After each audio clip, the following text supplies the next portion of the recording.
this area of research that is chemistry, or not chemistry specifically, but scientific identity. So what is it that we think about when we picture a scientist? And the sort of initial or foundational research on this was done all the way back in 1957. Margaret Mead and Rhonda Mitro did this study, this image of the scientists among high school students. So they're talking about sort of the cultural understanding or the cultural picture that is evoked when we describe or think of a scientist. Right? So what they did is they essentially interviewed a lot of different high school students. And if you have the opportunity, you should read this paper because it is incredible well, so it's kind of sexist in construction, like only the 1950s can deliver. So you can kind of just look at the like interview questions that they ask, and you're like, these were like groundbreaking feminists, and this is like a little bit cringy. So I highly recommend it. It's a great read. I have only one like highlight, but this kind of gives you the flavor of the sorts of things that came out of it. So sorry, back up a little bit. They did these interviews with high school students, and then they create this like beautiful narrative description of this scientist that's like a compilation of everything that the interviewees said. And so they just like describe this person. And so this is just a short excerpt, but they say, girls reject science both as possible form of work for themselves, concerned with things rather than people, with non-living things, laboratory animals, not live animals, parts of anatomy, not living children, and also for their husbands, because it will separate them, give their husbands absorbing interest, which they do not share, and involve them in various kinds of danger. So this is the idea, right? I mean, this is 1957. This is not particularly surprising. This is but these were the first people who were kind of thinking about this, right? Who were trying to get this cultural image of a scientist and understand what it is that people are picturing when they talk about this. This then grew into a kind of diagnostic test that was used in the field, and it was called the Draw a Scientist test by David Wade Chambers. And this was used in a variety of different contexts over the next, 50 years or so. So this comes up, we've got all sorts of different contexts, different applications of this test. But what it all comes down to is how students see scientists, mostly male, mostly white, and mostly benevolent, which I loved, because we did manage to avoid like outright malevolence, and that's great. I think that's cool.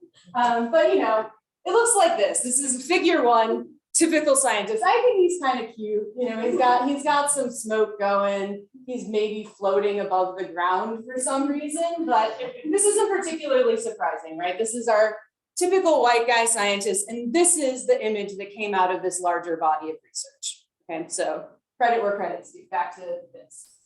So when we say drawing a new scientist, right, this is focusing on great representation, visibility of underrepresented identities. This does beg the question though, okay, if I'm trying to be more inclusive, right? And not even just as an instructor, maybe I'm running a research lab and I want to be more inclusive in that space. Stephanie, what if I'm that guy, right? I might be that guy. I'm mostly male, mostly white, mostly benevolent. What do I do? How do I deal with this? And the good news is that I would argue that being inclusive isn't all about like visibility necessarily, and it doesn't require you to hold a marginalized identity. I would argue that this inclusivity is not really about visibility of marginalized identities at all, though that is important. And I would say this stuff is particularly important now. I will say that like queer visibility is very important, especially in light of all of these atrocious laws in Texas, first and foremost. And then secondly, the Don't Say Gay bill in Florida, which this flies directly in the face of, come at me, Ron DeSantis.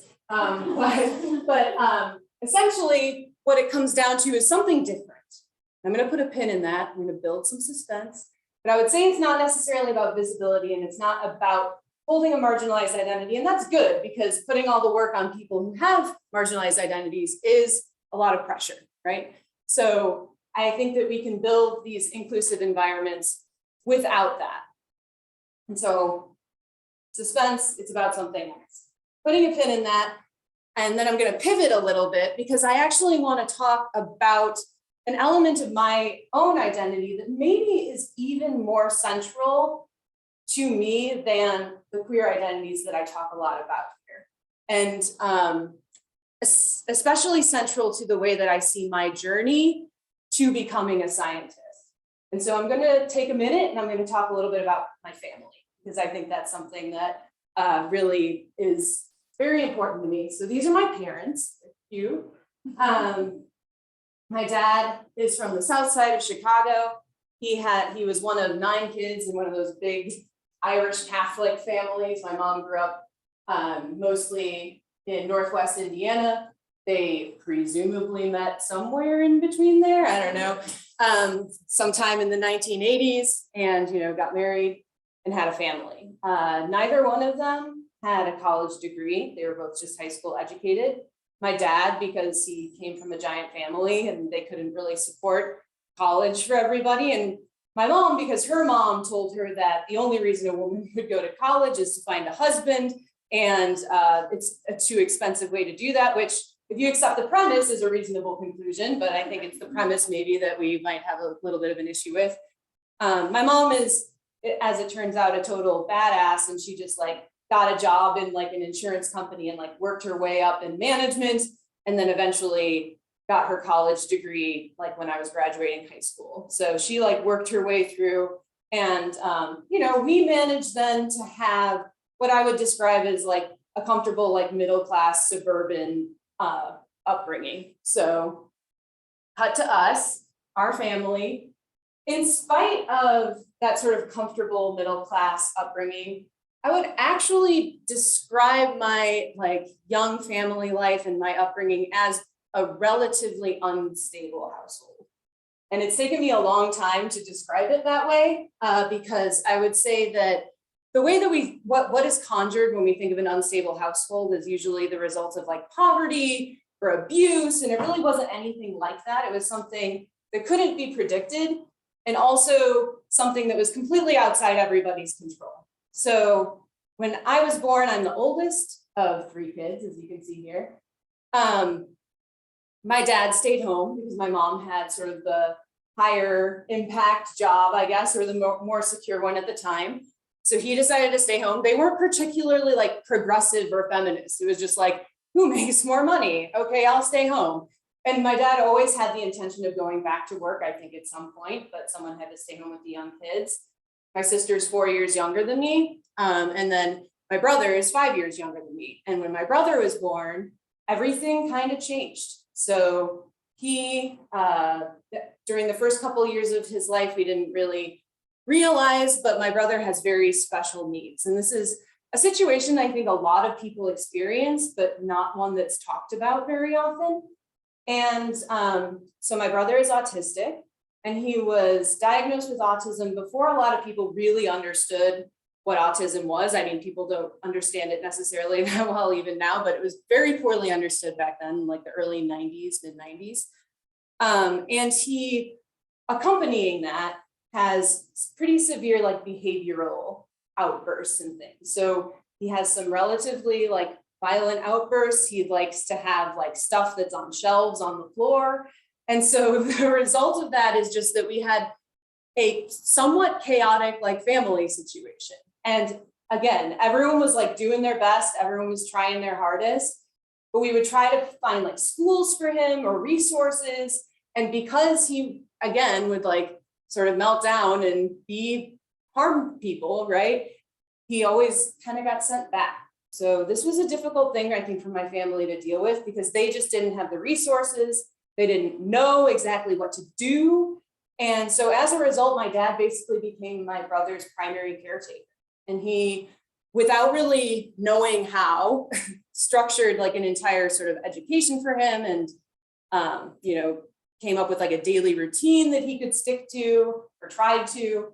And then as my brother got older, as uncomfortable as it is to kind of hear it, he became our source of physical safety as well. Because when, as we were trying to figure out medication and that sort of thing, my brother could potentially be a like physical threat to our family. And my dad was the physically larger person who could sort of keep us safe. And that's just the situation that we were living in. And we were trying to figure out what we needed to do. Eventually, me and my sister like went away to college, and they continued to kind of still try and find places for Matt. And then eventually I was in the 5th year of my graduate studies. Oh, wait, sidestep one moment.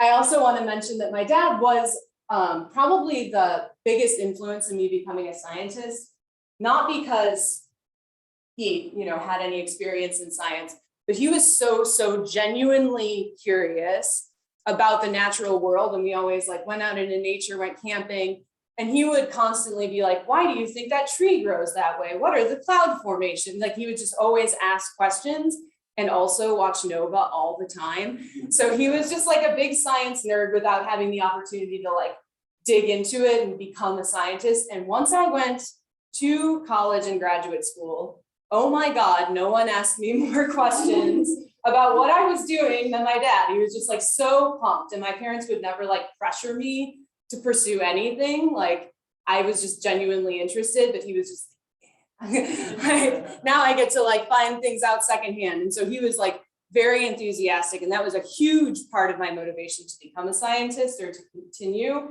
was like that enthusiasm, not again because of pressure, but just because that was like instilled in me sort of from my upbringing. And so I was, calling once a week and talking to my dad, telling him about how graduate school was going. And I was in my 5th year, and I was getting ready to kind of finish up, right? And one day, just kind of out of nowhere, he passed away from a heart attack, completely unexpectedly. And, we had to like really figure out what to do in that situation. So my sister and I came home. We stayed home for 6 weeks, and we were just trying to keep each other safe and collected because, my brother didn't understand what was going on. My dad was his like closest person in his life. And so he was freaking out, right? And so we had to try and keep this situation together. We were calling in group homes in different places to say like, we really need to find a place for him, right? And eventually, over the course of these 6 weeks where we were literally just kind of trying to survive, we found a place for him. We all kind of resumed our normal lives. It was sort of, a situation. Okay, so that story is a big bummer. You can laugh, it's okay. It's a big bummer. So you're like, this is the weirdest layer cake I've ever eaten. I don't know where it's going. But you might wonder like, what might possess someone to bring up a story like that in what is ostensibly like an academic talk, right? And I would like to say that it's not just that I really love making people feel profoundly uncomfortable, but actually that's kind of maybe slightly part of it. I don't know if you've seen this. This is on the Lakeville. It's really hard to read, but it says love discomfort. And I think that any conversation that we have about social justice or diversity, inclusion, equity, whatever, central to it must be exploring our experience with discomfort, right? So I think that thinking about why certain things in certain contexts makes us uncomfortable is very, very important. And so the first thing I want to explore with this particular discomfort, this discomfort at hearing things from people and how we respond to them, is that I want to highlight the situation that happens when our students come to us with challenging situations, or again, if we're running a research lab, whether it's our undergraduate students or our graduate students, the way that we physically or just like actually formulate a response to that can be really important. And I want to highlight the facts, the uncomfortable fact that the structures that society has put in place that are meant to provide us with security and safety do not work for everyone all of the time. And that's a very uncomfortable idea. And when we're faced with it, our knee-jerk reaction is to feel uncomfortable and just like deflect, right? I think like, I do it too. And I would also add that there are some people for whom those systems work less often than others. So I'll just say during those 6 weeks when I was, me and my mom and my sister were taking care of my brother, there were a couple of times, again, uncomfortable, sorry, where we had to call the police in because that was the only way we could kind of get him restrained until he calmed down. And that was just like, those were the resources we had. And I do wonder sometimes how that situation would have played out if we weren't like a nice middle-class white family. Just something to think about. So our students are coming to us from different perspectives with different safety nets. And when they experience things that are challenging, it's really important to think about where they're at in that moment, because they might be literally just trying to survive and get through. And the way that we respond is going to impact the way that they're navigating through what could be a really challenging situation. Does that mean we have to accommodate every single thing for our students? No, that's an extremely intimidating idea. And I think that feeling the pressure to do that is why we have this like knee-jerk reaction to deflect. But if we take a second, take in what is being told to us, and at least respond with empathy first, even if we can't accommodate what's being requested, that makes a world of difference. And I think realizing that our initial inclination to just delegitimize the situation in order to make us feel better is not doing any good for anybody, even if it is being like exaggerated or blown out of proportion.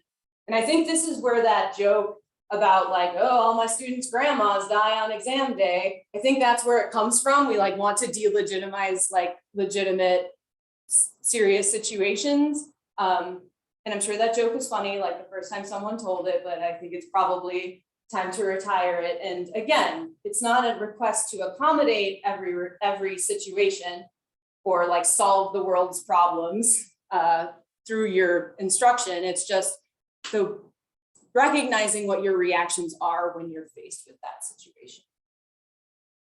So that's the first discomfort that I think we should think about. The second discomfort comes from sharing personal things in a context that feels foreign, like in either a classroom or an academic setting. It feels really weird to hear or tell something very personal in that space. And I think that's because we keep each other at a pretty decent distance from, just in order to feel kind of safe in those spaces. And I think that distance is felt by students as well. And so what I would argue is actually at the core of being more inclusive is the willingness to be vulnerable when you have a position of power. So I think it's all about vulnerability. That's my thesis statement here. And I think that part of the reason that vulnerability is challenging is because when we're in a position of power, we feel less safe when we give up some of that power. But the flip side of that is that when we do give up some of that power by being vulnerable, the people that receive the power are the people who are trying to learn in that space, and they can build trust and then feel much more supported and again, empowered to sort of do that learning or experience, again, if you're in a research lab, then experience that, again, learning, but learning through sort of doing. And it requires some amount of allowing yourself to be vulnerable in order to build trust so that you can decrease that distance that we have between one another and allow people to flourish as a result. So that's sort of my takeaway for what I'm going to try to argue for. And so the next section of the talk is going to be just suggestions for how you can do that, different ways that we can frame our scientific enterprise and be when we have a position of power. And I hope that I can argue that by giving up some of that power, by being a little bit more vulnerable, will not result in like mass anarchy or a lack of competence or perception of your competence. It just makes you seem a little bit more human, which I think actually allows that situation to be more inclusive, regardless of what social identities you hold or what social identities the people in your context hold, so your students. So the first thing I'm going to suggest is what's called leveraging radical transparency. And I didn't come up with this phrase. I was actually very inspired at the beginning of like kind of learning about all this by the work of Frank Tuitt, who actually came and gave like a diversity colloquium early in my time here at Northwestern. So he says, we recognize our students, faculty, and staff come to us with a variety of experiences that are assets. We find ways to help them leverage those rich assets to support their overall success. So not just us, not just our lived experiences, but every one of our students has different lived experiences that they can bring together, and that can support a sort of richer learning environment. And then I also really like this quote, and this is more focused on race, which might seem irrelevant, but we'll get there in a second. Educators seeking to make Black Lives Matter in their classrooms must develop the courage and fortitude to resist the traditional Eurocentric educational norms that encourage the professor to be disconnected from the students and develop engaged real pedagogical connections with their students. This involves bringing our whole self into the learning environment and modeling how to critically engage in the self-work of learning, of learning their racial selves for our students. Okay, so what this means is that, again, it requires some vulnerability. It requires some recognition of our weakness and our humanity within a space. But what that does is it sort of lessens that distance, it levels that playing field between those who are holding power in the classroom and those who could potentially, especially maybe in one of these like larger lecture courses where you feel just like a number, who feel kind of powerless. And I think that students oftentimes do feel powerless, and we'll talk about a couple of different ways to alleviate that as well. Take a quick water. All right. What's next? Okay, so the next is frame to empower. So I keep saying this empower, empower, but I think that there are ways that we can frame our courses and the way that we talk about science in general that doesn't make the people that are underrepresented feel like they don't belong, right? So there's this problem where we're just like, we don't have a lot of good role models. And so how do we make the people who are not represented, who, you know, feel out of place in our classrooms, how do we make them feel like they do belong?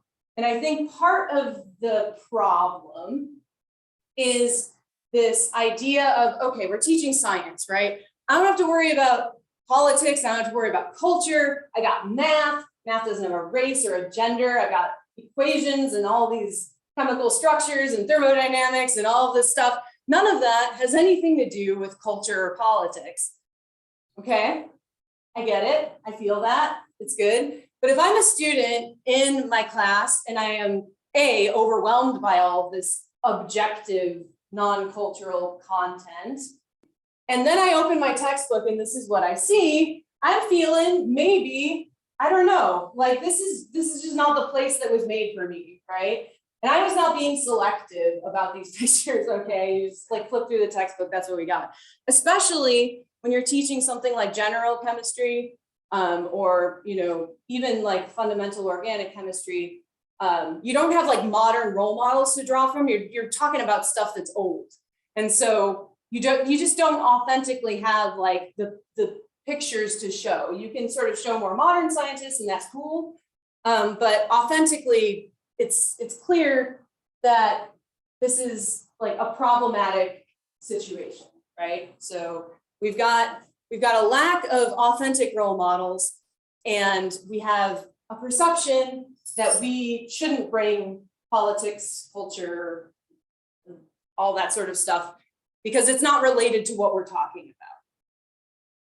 So how do we actually tell the story? Like, how do we fix these problems that seem sort of like disparate and difficult to deal with? Well, some people, and I think that this is actually very valuable too, they try and like dig out the like couple of like underrepresented scientists that like managed to bootstrap their way up. So here's like a saucy picture of Marie Curie. Marie Curie pops up all the time and they're just like, look at it, she's got 2 Nobel Prizes. She did the thing, you can do it too. But I like this XKCD comic because it kind of gets at why I have a problem with this, not a problem, but like a problem with this approach is like the whole solution. And so she says, you know, if I applied myself, I'd become the next Marie Curie, and then zombie Marie Curie comes and says, I make a sorry role model if girls just see me over and over as the one token lady scientist. And I think that like people are wise to this, right? They know when someone's being tokenized and they can tell when it's not authentic. But alternatively, what we could do is like actually draw attention to this and frame it as a problem to be solved, right? So we have this history, this homogenous group of people. They were making all the decisions. They were calling all the shots. The direction of science was literally determined by these guys. And I'm just going to keep calling them the guys because that's kind of an easier way to refer to them. So capital S science, I would argue, is not actually apolitical at all, because capital S science was systematically excluding certain groups of people from participating while researching, not entirely, but certainly as part of it, researching questions to prove the inferiority of those same very groups. So that doesn't sound apolitical to me. And I think that calling that out and then saying, so how important is it that we change this, is much more empowering to a student sitting in that class not seeing themselves there than just like trying to ignore it or be like, yeah, it doesn't have anything to do with race. It doesn't have anything to do with gender. If you think it has to do with that, that's your problem. You just don't get the math, right? It's not our problem, it's your problem. And I think that by trying to ignore this and by trying to not call it out, that is the message that we're sending. I think this also, like calling this out, does something else, which is it shows science for what it is, which is a privilege. It was a privilege that was only given to certain people back in the day, but now it's a privilege that we can enjoy, right? I feel myself, Stephanie, feels privileged literally every day that I get to stand up and talk about science. I feel privileged that I was able to study it. And so if we tell that to our students, like, look, this was a privilege that used to only be afforded to this weird group of people, and now you are here. Isn't that like awesome? This is really something that you should be super excited about. And so I think that that's maybe a better framing.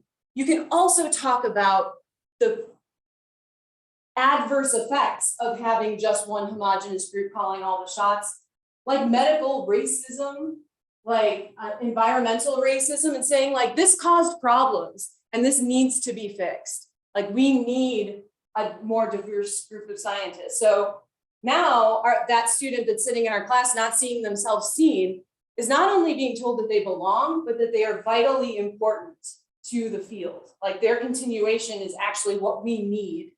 We need them here. And so just to wrap that one up, what this does is it allows you to be honest about the history of science and the impact that this exclusionary history has on our modern day institutions. It builds trust because you're being honest about what's going on. And it reveals that you, the instructor, the person who has power in this space, is on the side of progress. It emphasizes that this is why it's so important to diversify the field. And then you continue to emphasize consistently that the struggle that students experience is normal and their persistence matters to you and will also make the world a better place, which sounds like very grand and like maybe a little bit exaggerated, but I would argue that it's not. I think it's actually extremely important. And communicating that directly to our students, I think is also extremely important. So this last point leads me into my next idea, which is normalizing struggle and humanizing success. So this is a good opportunity to think about how we can leverage that vulnerability. Like you do not have to stand in front of the class and share all your trauma. That's just my weird thing that I decide to do sometimes. I don't do that in class. I will say that. I just do that just for you guys. But if you are honest about the times that you've struggled, or actively in front of the class are honest about when you are struggling, that does that vulnerability piece, right? So if you start to feel comfortable by showing your struggle, showing your failure to students, that's going to allow for that sort of bit of vulnerability where you relinquish a little bit of that power and it doesn't feel comfortable. So that's why you don't want to do it. We talk a lot about growth versus fixed mindset. This might be something that you've heard about. A growth mindset, I'm not going to read all these little quotes in the head, but the growth mindset essentially sees failure as an opportunity to grow or as part of the normal learning process. Like, oh, I know that I'm learning because I failed, right? And I know if all of you are in here studying science, that you certainly have plenty of examples to give. There, if you haven't failed yet, then that's I'm not here to help you. That's you're doing okay. But a fixed mindset sees failure as an indication that something's wrong. Like, oh, I must be in the wrong place because I'm failing. Oh, this is diagnostic of the fact that this isn't for me. And I think a lot of our students, especially here at Northwestern, because they're perfectionists, have this. They're like, oh, I got a bad grade on an exam. This must not be my thing. And I think we all know that if that were the case, we would have been out ski a long time ago. So being comfortable sharing that, like sharing a time in the lab where you failed, or sharing a time in a class where you had a really hard time, or even like showing up to class and being like, wow, I'm really tired today and I'm having a hard time. That's hard to do because you, again, feel like your competence is at stake. And we're all walking around with imposter syndrome. So we're like, okay, I can't let people think that I'm incompetent. But when you have, like, when you're an instructor or you are running a lab, like people, your competence is relatively well situated. I'm not saying like actually don't do work or don't try and then show up and be like, look, I don't care, because it's not about care, it's not about not caring. It's about just humanizing your struggle, and we don't have it every day, you know. And so if we can be honest about that, that allows students to see us be a little bit vulnerable. It allows them to see that this is actually something that people who are pretty good at the thing they're trying to be good at, they experience this too.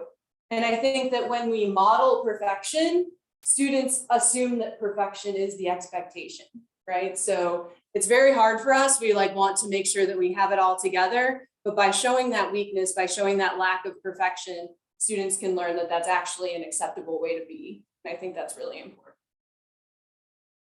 Okay, last thing. Okay, we're good. Time, perfect. I think this is really important too, and this is facilitating safe communication and transparency. So I would argue that our classes need to be just a teensy-weensy little bit more democratic, just a little.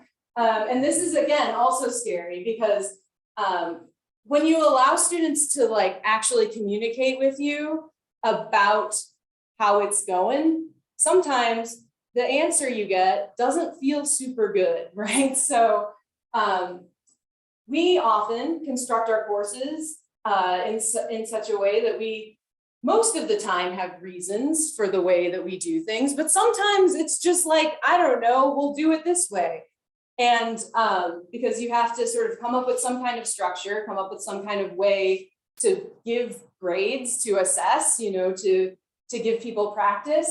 And sometimes those structures are actually really difficult for students and for reasons that we could never possibly imagine.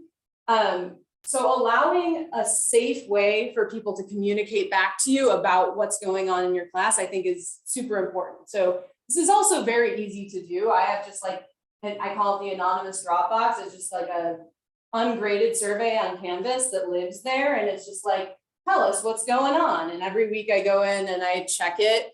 And it's literally the scariest part of my week, I will say. Like there have been quarters where I'm just like, because sometimes, especially like during the pandemic, sometimes it was not going great. People were not having a great time. And sometimes people are very, very honest about it. So you have to learn how to take that and like feel that discomfort and sort of just like temper it, say like, this isn't about me. You just have to take this and figure it out. And sometimes like a student will disagree with the way that you've run or the way that you've structured something, and you really had a good reason to do it that way. This gives you an opportunity to explain what that good reason is that maybe wasn't understood initially. Like maybe it really is for their best interest or their learning that you set it up this way. And then when you respond to that comment, you're able to be more transparent about why this is in their best interest, right? Or why you think it is, at least.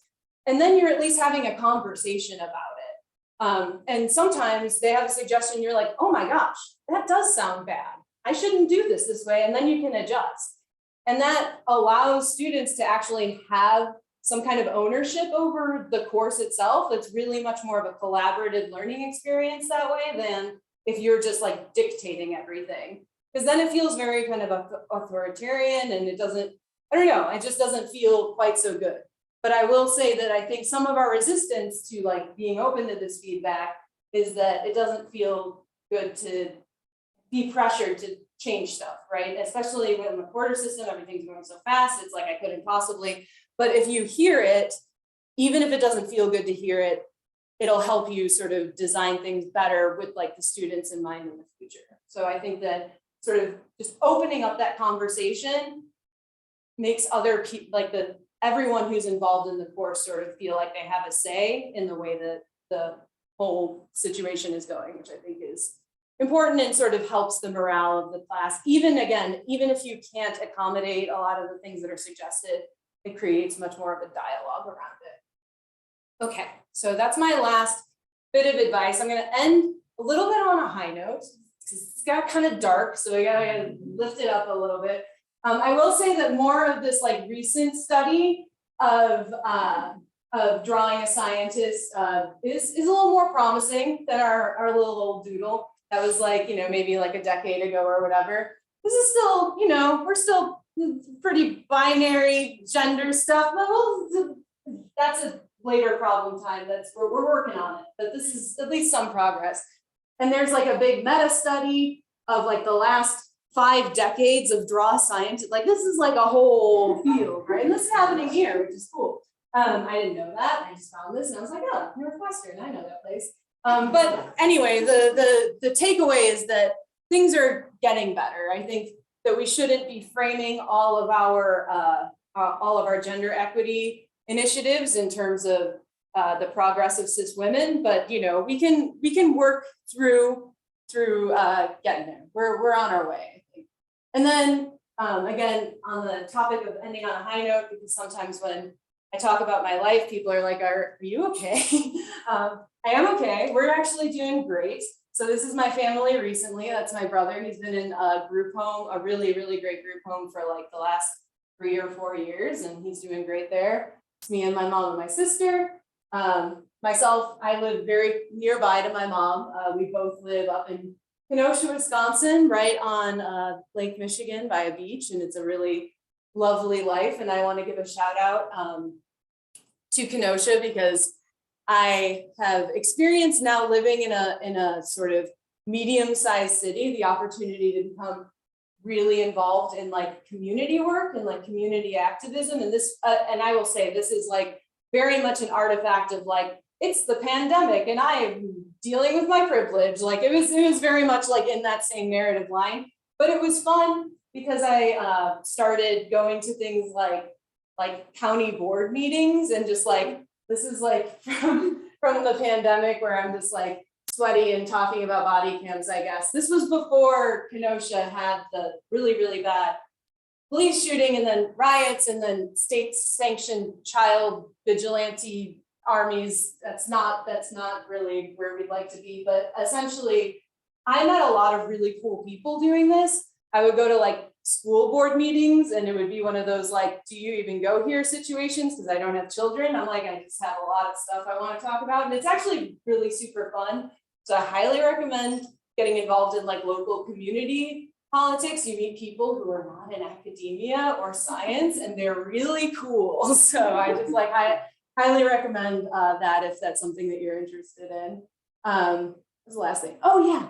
So we're starting an undergraduate chapter of OSTEM here at Northwestern. They're like getting it off the ground to become an official club. We had a graduate chapter and we're gonna like work closely with the graduate chapter as well. So that's something that I'm really excited. So I'm the faculty sponsor for that. And if you know me or have ever been on a Zoom call with me, you know what's going in this bottom right-hand corner. Those my doofuses. We love them, they're the best. So that's all that I have. I'm happy to take questions. And if you think of questions later, this is also my contact info. And thank you so much for being a gracious audience. I really appreciate it.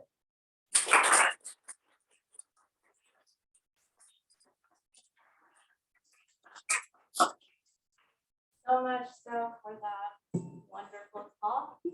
So I'm just going to talk to our people real quick.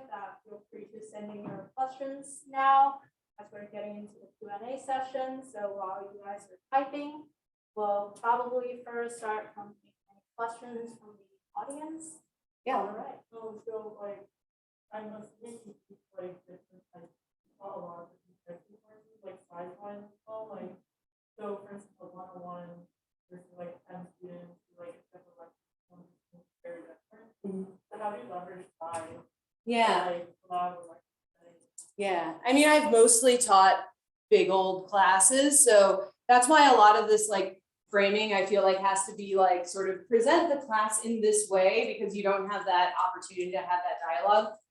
I have taught one like small seminar course and it was once and it was last spring and I'm teaching again this spring. But that was like the first time I was ever able to have a class like that. So I kind of, part of my rationale behind the whole like figure out how to frame this like history stuff is that I'm like, I need to communicate this like on a large scale in a way that I can't like individually connect with students, and that